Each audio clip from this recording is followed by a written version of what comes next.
is Jalen Rose. I'm David Jacoby. We are Jalen Jacoby. What exactly is it that we do, Jalen? We give the people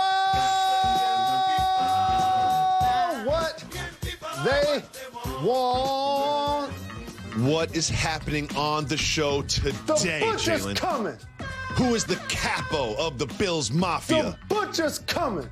Who's joining us on the show?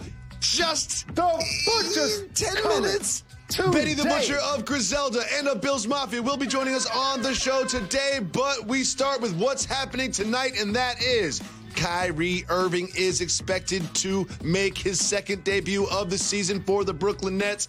This time he'll be doing it alongside Kevin Durant and newly acquired James Harden on the basketball floor. What do you expect to see from this trio this evening against the Cavs? I want to quote the great American philosopher James Harden. Scary hours. Scary hours. That's what starts tonight in Cleveland. This is unfortunately for you, especially if your backcourt doesn't play, who, by the way, I like a lot, that you like to call Sexland. Here's the thing. The pecking order on the squad changed since Kyrie agreed to go to the Nets. At first it was, yeah, Kai, he could deliver us KD, and he got it done, and they were a dynamic duo. And then life happens. He missed 7 games, approximately, for personal reasons and COVID protocol. And since that period of time, they acquired James Harden, who's been an MVP in this league. Not too many people are better at something in basketball than Kyrie Irving, but James Harden is actually a better playmaker. One of the best playmakers in the entire NBA. That's not a diss. There's a reason why that guy, when you look at high point total triple doubles, 40 points, led the league in total assists, led the league in total points. Now Kyrie comes back to a team that he used to be the point guard of, Jacoby, that now that's James Harden. James Harden is now the point guard of this team. And you know how I stress positionless basketball. That embodies today's game. But James will be the primary ball handler, and I expect their minutes to be more staggered to where Kyrie can now be the primary scorer with the second unit. But it's still scary hours. It is scary hours. It is absolutely scary hours. And you hit on some key points of how Kyrie fits in this team. How many minutes will he play? Who will be the main ball handler? There's only one ball. What about the defense? All of these sort of critiques of this fit, none of that matters tonight because this is the beginning of the relationship. This is the honeymoon phase. This is when they're all best friends. We're going to get at least one, I predict at least one time tonight that the three of them will put their arms around each other and they'll be smiling and they'll be laughing and there'll be celebrations. We know it's going to be good tonight. The question is when everyone starts to get to know each other, when we get to the end of the season, when we have a little 3-game losing streak, what's going to happen then? But tonight it will be a celebration. It will be scary hours. And the Nets, the Brooklyn Nets against the Cavs is absolutely must-watch TV. Don't forget, 76ers Celtics on ESPN. Now, Jalen, Kyrie faced the press for the first time in a long time, and he spoke about his absence. He did so sort of in code, but let's listen to what he said. There's a lot of family and personal stuff going on, so just want to leave it at that. Just needed a pause. It's been a lot to balance, and I called for help. And now I have just so many mentors and so many people reaching out and, you know, just taking things off my plate that were never mine in the first place. And they are better suited for that position. So I'll play my role on this big team of changing the world, and others will do the same. Well, that was interesting. He didn't reveal too much, but some things were important that he did say. He said he just needed a pause. He said there's a lot going on personally in his family, and we've all sort of needed a pause during this pandemic. It's been trying on all of us in one way or another. What do you think about what Kyrie said about his absence? So if you take away the veil of why we got introduced to Kyrie Irving, because he's a talented basketball player just like myself, that's why the world knows who I am. If you just take the merits of his words, you can't argue with anything that he said. No, you cannot. There are always times that each of us feel some sense of depression, some sense of anxiety, that we're overwhelmed by life. It may be personally, it may be professionally, it may be amongst your friends, it may be amongst your family. It does happen. So there will be people like me, by the way, who sympathize with him saying that. Because here's what happens, Jacoby. He still got to pay the fines. So there is a punishment there. It's not like this behavior took place and it went unchecked, because this is going to cost him at least $1 million, if not more. And on his team, it cost him his point guard job. That's now James Harden's job. That is now James Harden's job. So with that being said, I sympathize with him. I'm glad he's going to be back in uniform, entertaining us, going between the legs, behind the back, putting on the show with this new big three that they got with the Nets. And we'll see how it plays out. But here's what we do know. If everybody's healthy and COVID doesn't affect the trajectory of lineups, we do know this. Who's going to be in the finals? Oh, the Nets are in the finals. Nets are in the finals. We know that. Nets are in the finals. Nets are in the finals. That, right? The only question is, will there be fans in Barclays? That's the only question. The Nets will be there, but will the fans be there? It's not whether or not the Nets are going to be there. It's whether or not the fans are going to be there. And now we turn our attention to the Western Conference, because there is a couple teams knocking on the door of trying to get to the finals in the West. One of those are the Denver Nuggets, led by my guy, who I affectionately call the Stretch Mark 5, but he went and got in shape to challenge that. He also got a fresh cut, which should not go unnoticed, because with a fresh cut, look good, feel good, play good, and he played good last night. What do you see from the Joker? I have so many songs and beats and rhythms in my head. You said something about looking. The first thing that came to my mind is main source, the Joker looking at the front door. And in that case, he spent baseline backwards and did the bang bang with the crew cut. And we're going to have so many conversations about who the top players in the league. If you've watched this program, or if you've listened to anything that have come out of my mouth, I never have this conversation without bringing up the Joker. He's going to be amongst the league leaders in points, rebounds, probably is going to lead the league in assists. And you know what Jacoby said on the production call today that he loved about my guy? It made me so very happy. People think the Joker don't play D. Jacoby looked deeper in the box score. And what did you discover also, Jacoby? Thank you for teeing me up for that, because one thing is, we don't like to talk about the MVP too early. Remember when Kyler Murray was the MVP? You remember when Russell Wilson was the MVP? But look at this. I did a little bit of research. Look at where he ranks. PER, average points per game, rebounds per game, steals per game, number 1 in effective field goal percentages, 4th in steals. Now, I did notice something while I was looking this up. You gotta get some more blocks, Joker. You gotta get some more blocks. Because I was like, I know I missed him somewhere, these top blocks in the league. I scrolled through that thing like 3 times. Like, I know he got a couple more blocks than this. But no, Tobias Harris has more blocks than the Joker. So that first stat was PE crazy. And since he's first, that's crazy PE. I would assume, right? Shout to Uncle Chuck D. And here's the thing about his game, Jacoby. He's one of one.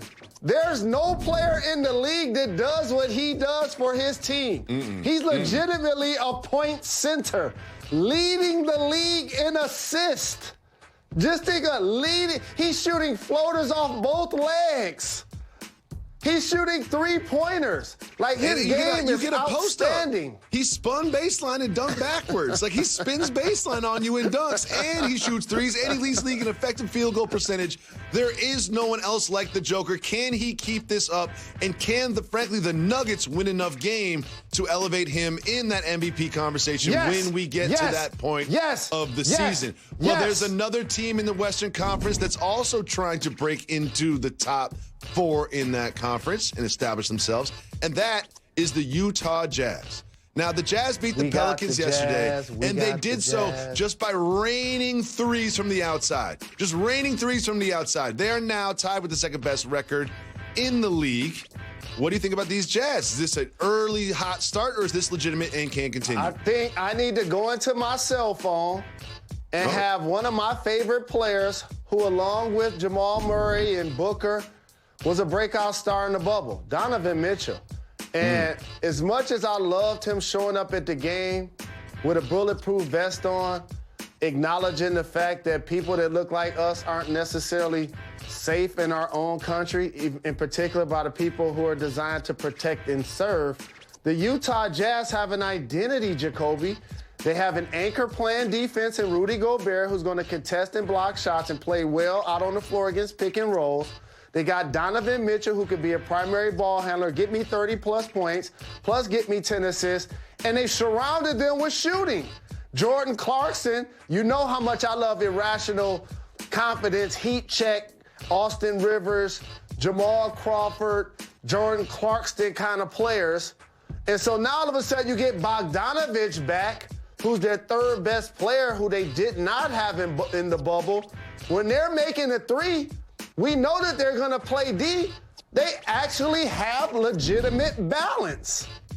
They're one of the teams in the league with an identity and legitimate balance. So big shout to the Utah Jazz for every time we look down at the Western Conference standing these last couple of years, even if you want to overlook them, they're right in the conversation.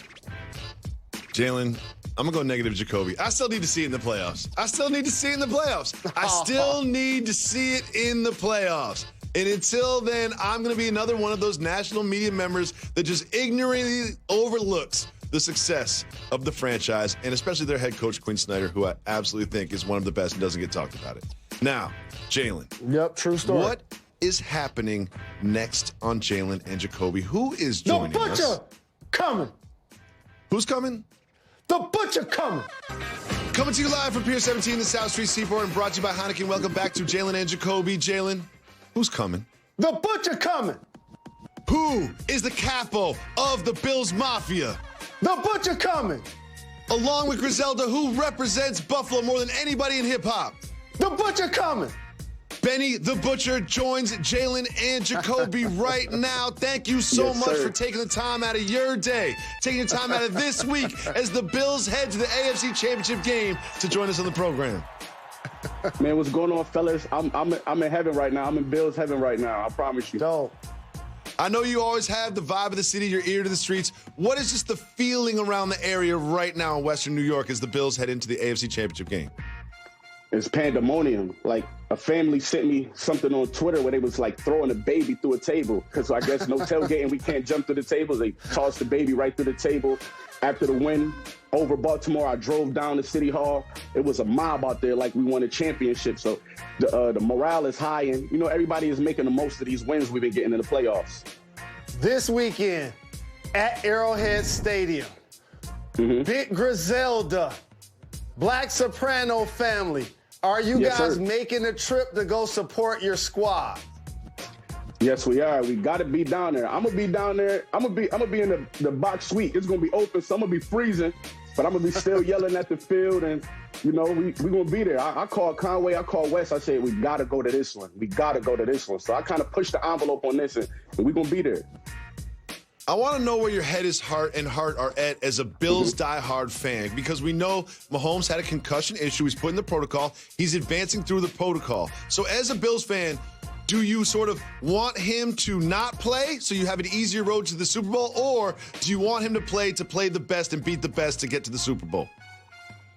Listen, I want Mahomes to be his healthiest. You know what I'm saying? First, as an NFL player and as a human being, I want him to be his healthiest. But of course, I want to walk towards the championship.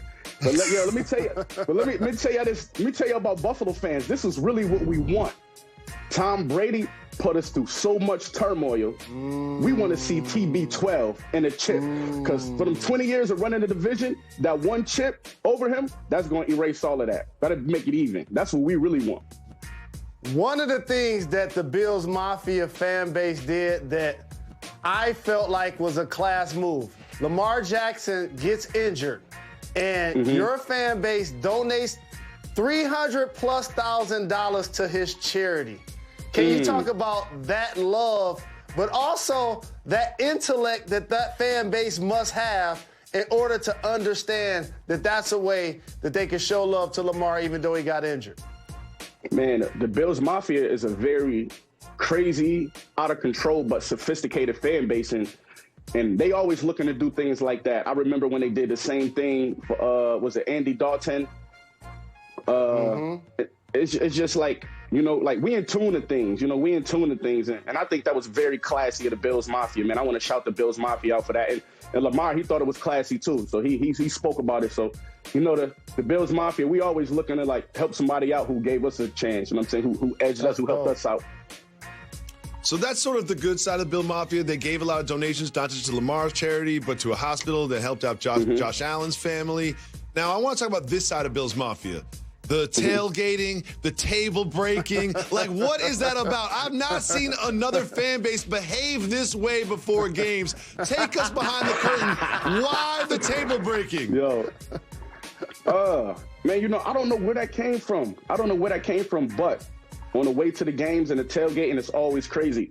Before COVID, when I go to the games, I'm always tailgating before and after.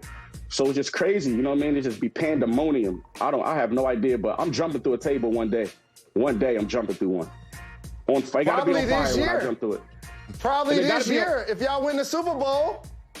I'm jumping through a table if we win a Super Bowl. I'm jumping through like a 3-layer table on fire. Like it's gonna be like a circus trip if we win a bowl. Yo, let me make a promise. Let me make a promise right here on Wax. If the Bills win in Arrowhead, I'm jumping through a table on this show next week. I'm jumping through a table on this show next week. I promise I will do it. I promise I'll do it. I can't promise I'll be sober, but I'm definitely jumping through a table for sure. Yo, I can't lie to you. We're going to hold you to that. You know the Bills Mafia watching, and we're going to hold you to that. I'm doing that. This past weekend, and Jacoby is an official member of the Bills Mafia. This past weekend, Benny, one of my favorite plays happened. Teron Johnson, pick six. The Ravens driving, and all of a sudden they fool Lamar. And look at this pick six as he took it to the house. How did you feel watching that play? When I knew how the tempo of the game was going, I knew the defense needed to make a play. So when he caught that ball in the end zone, I'm like, there it go. But I'm like, go down, go down, go down. He did not take that knee, and that was a good thing. He knew, he's seen it. He the football player, not me. He had the vision, but I was like, go down, kneel. But he did what he had to do. Dope. One of the key contributors to this season that wasn't there last season, Stephon Diggs. How has he changed this team, sort of like in the locker room and on the football field? Man, they know that he's a player who can score anytime on the field, and they know that he's a player who's going to get out there and block. He's going to get out there and communicate with the players.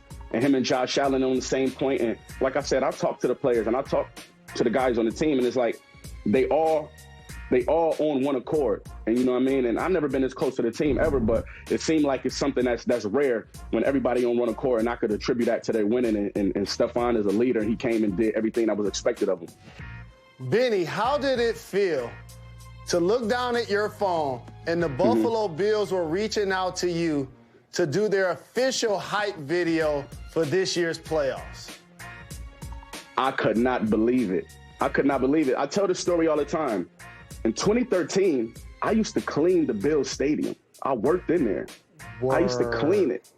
So I used to clean the suites, the box, the luxury suite. So in the middle of my break, I used to go and peek at the game and sometimes and just now to have this opportunity to do the video on the field and be in the box watching the game, it's like a Cinderella story. People wouldn't believe it if I told them. It's crazy. Wow. Well, congratulations to you. Congratulations to Griselda. Congratulations to the Black Soprano family. Congratulations to the Buffalo Bills. Congratulations to the city of Buffalo. Thank you so much for joining us on the TV show. Don't forget, we have exclusive. Welcome back to Jalen and Jacoby. We want to thank Benny the Butcher for joining us. Make sure you listen to our podcast. We have exclusive content with Benny there as well. And Jalen, you touched on this yesterday, but it's back in the news today. Karis LeVert, formerly of the Nets, currently of the Pacers, said that the trade and the physical evaluation of him that unearthed a kidney issue, said it could have possibly saved him. What do you think of this sentiment from Karis LeVert? So this is the greatest compliment I could pay a human being. So Karis LeVert is terrific at basketball and is a fellow Michigan Wolverine. But he's an awesome young man, Jacoby. He will be successful without basketball. And you know that means a lot to me when I say that about somebody. And just the maturity and the class in which he's handling this says it all. This says it all. And if anybody can recover and get back to playing at a high level, it's going to be little bro Karis LeVert. Yes, I think the Pacers will be very happy with Karis LeVert when he eventually hits the floor, and we wish him the best of health and a speedy recovery from whatever process he needs to go through to get there.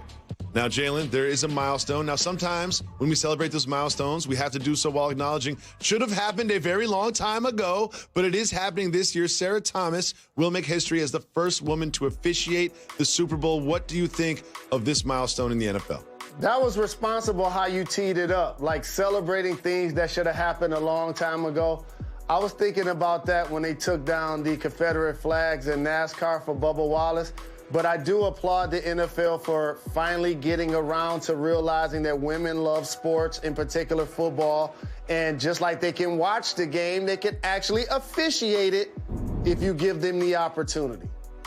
And coach it, as we're seeing a lot of those barriers being broken as well throughout sports.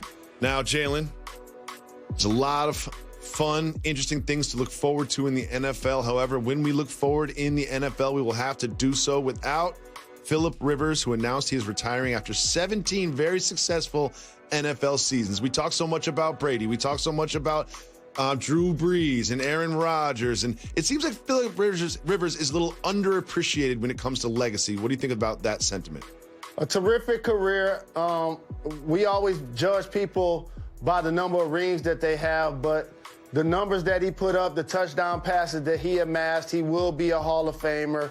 And this is him basically saying, wait a minute, I have quarterback attached to my name, which means somebody's going to pay me to talk about football, and I'm trying to beat Drew Brees to these checks. That's what I see. How about that? Jalen, let's talk about the NBA for a while. There's something that came across the news ticker that I found very interesting. Is Adam Silver said there's a lot of value in NBA players setting examples by getting vaccinated because they want to set example for the African-American community in specific. What do you think about that? It's not just NBA players, Jacoby. It's black people, period. We've been taught not to trust the system, starting with slavery, to be honest with you. And when you start talking about vaccines and shots, like a flu shot, for example, I have the opportunity to take one each year, but I don't take one each year. And the running, quote unquote, air quotes, joke is if you want to catch the flu, take a flu shot. But we need to be vaccinated, so I'm going to use this platform to encourage people to get the vaccine. Get the vaccine so we can be coronavirus free. I want to thank Benny the Butcher for coming through. We'll be back tomorrow on ESPN at 2 p.m.